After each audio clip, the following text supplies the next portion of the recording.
Welcome back, everyone. I'm with Paige, and she's a counselor, so I thought I would ask her questions about fear since she knows a lot about it. So the big question is, what advice would you give to people that, like me, or somebody that's watching that has fear, that is fearful?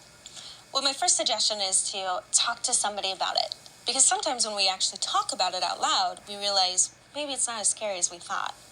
And then the other thing is, let's just focus on the fact that God is ultimately in control. I think we take too much of the burden on ourselves sometimes and forget that He wants what's best for us, and He has it all under control. I remember you talking to me something about Peter and Jesus. Yes, this is one of the coolest stories from the New Testament. I love it. It talks about when Jesus walked on the water.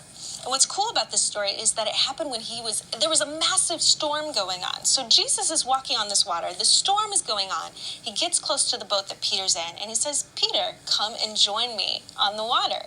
Peter, of course, was freaking out. Are you kidding me? It's a storm and you're walking on water. But what's cool about the story is that when Peter focused on Jesus, he was actually able to walk on the water. But when he took his eyes off of Jesus, that's when he started sinking.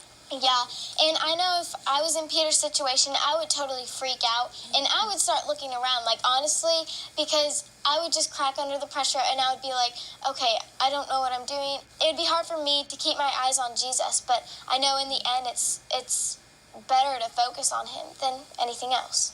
Right, so as long as we are just focusing on Jesus, we can get through it. Well, now I have a question for you. Can I take back the show? Of course. Well, thanks so much, though. That was awesome questions, and I'm sure people at home enjoyed that as well. And as for you at home, we'll be right back.